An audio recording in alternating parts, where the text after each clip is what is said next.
नियोजित पुण्यश्लोक विविध कार्यकारी सोसायटी तालुका जामखेड या ठिकाणच्या संस्थेला सभासदत्व देणं, अकाउंट उघडणं या संदर्भामध्ये सहकार आयुक्तांनी आदेश देऊनही अहिल्यानगर जिल्हा मध्यवर्ती बँकेनं त्या ठिकाणी त्यांचं अकाउंट उघडलं नव्हतं. त्यांना कर्ज देण्यासंदर्भात त्या ठिकाणी भूमिका घेतली नव्हती. सहकार आयुक्तांनी परवानगी देऊन विभागीय सहनिबंधकांनी सांगून सुद्धा अशा प्रकारे अकाउंट उघडून न घेणं हे त्या ठिकाणी कायद्याचा त्या ठिकाणी अवमान आहे. या संदर्भामध्ये आज मी लक्षवेधी आणली होती आणि माननीय मंत्री सहकार मंत्री बाबासाहेब पाटील यांनी सदर अहिल्यादेवी पुण्यश्लोक अहिल्यादेवी विविध कार्यकारी संस्थेला अकाउंट उघडून घेण्याचे निर्देश या ठिकाणी दिले. या निमित्तानं अकाउंट उघडण्याच्या प्रश्नावर लक्षवेधीवर बोलत असताना पीक कर्ज, वेगवेगळ्या प्रकारच्या शासकीय योजना या जिल्हा मध्यवर्ती बँक त्या ठिकाणी राबवत असते. परंतु शासनाची जी वेगवेगळ्या खात्यांची अकाउंट्स आहेत ती अकाउंट्स नॅशनलाइज बँकांमध्ये असतात, काही खाजगी बँकांमध्ये असतात आणि त्याच्यामुळं सामाजिक बांधिलकीतनं काम जिल्हा मध्यवर्ती बँका करतात. समाजाच्या उपेक्षित वंचित घटकांच्या योजना सरकारच्या त्यांच्याकरता जिल्हा मध्यवर्ती बँका काम करतात. परंतु डिपॉझिट त्या ठिकाणी जिल्हा बँकांमध्ये ठेवलं जात नाही, अकाउंट उघडली जात नाहीत.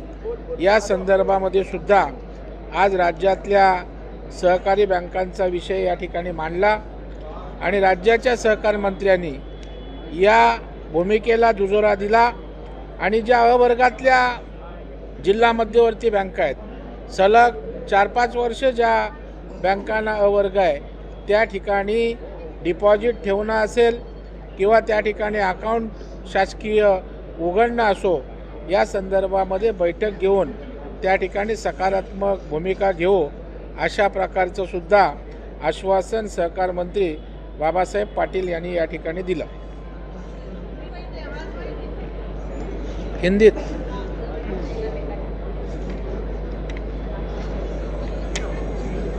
अहिल्यानगर डिस्ट्रिक्ट में जामखेड़ चोंडी यहाँ पे जो पुण्यश्लोक अहिल्या देवी विविध कार्यकारी सेवा संस्था है, यह संस्था रजिस्टर होने के बाद अकाउंट ओपनिंग के लिए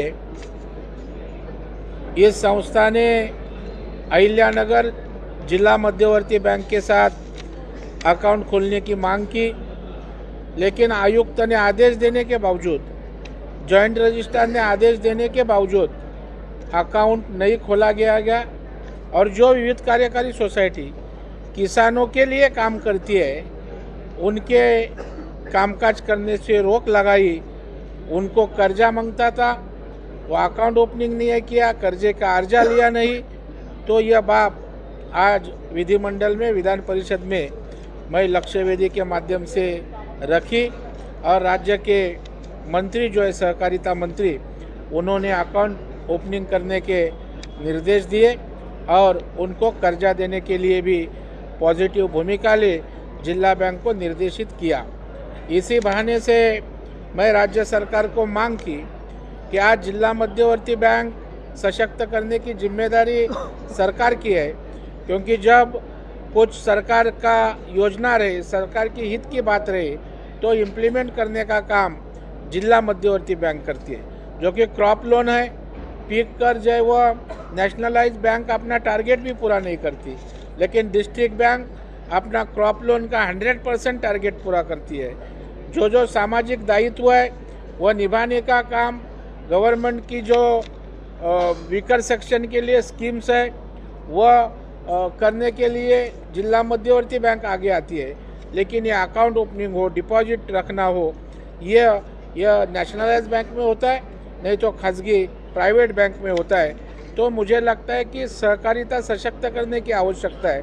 इसलिए जिला मध्यवर्ती बैंक में यह सरकार के महामंडल के सरकार के जो अलग अलग विभाग है उनके अच्छी बैंक है जो ये वर्ग की उनमें रखने की मांग की और कर्मचारियों का खाता अकाउंट ओपनिंग करने की भी मांग की। इसी के ऊपर राज्य के सहकारिता मंत्री माननीय बाबा साहेब पाटिल इन्होंने इस विषय को पुष्टि दी और सहकारी जो अच्छे बैंक है जो 4-5 साल ए क्लास बैंक है उनमें अकाउंट ओपनिंग करना और उनको डिपॉजिट रखने के लिए शासन आगे आएगी और उसी के बारे में बैठक करके निर्णय करेंगे, ऐसा सहकारिता मंत्री ने विधान परिषद में मेरे लक्ष्यवेधी के जवाब में बताया। सर मुंडवा जमीन सर मुंडवा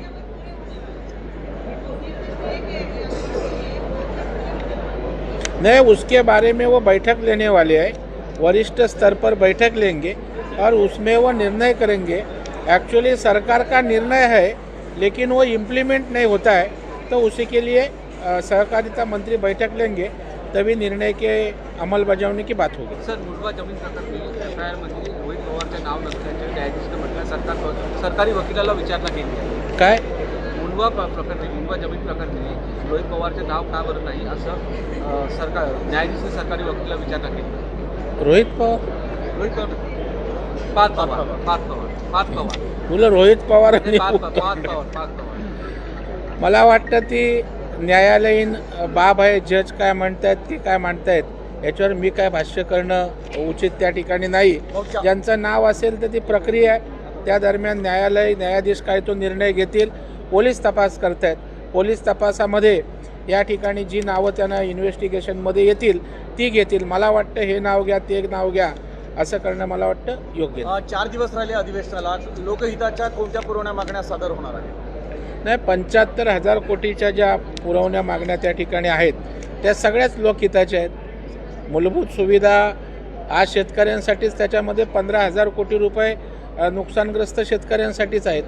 त्याच्यामुळे मला वाटतं ज्या पुरवणी मागण्या आहेत त्या मेजर शेतकऱ्यांच्या, आता मेजरही शेतकऱ्यांचे आहे ना, आपत्तीग्रस्त शेतकऱ्यांचे त्या ठिकाणी आहे, सामाजिक न्यायावर त्या ठिकाणी आहे, वेगवेगळ्या प्रकारचे प्रकल्प अर्धवट आहेत त्यांच्याकरता त्या ठिकाणी आहे, PWDच्या काही मागण्या आहेत। त्याच्यामुळे मला वाटतं सर्वसमावेशक असे ज्या आपल्या इन्फ्रास्ट्रक्चरवर सुद्धा त्या ठिकाणी पुरवणी मागण्यांमध्ये अंतर्भाव आहे।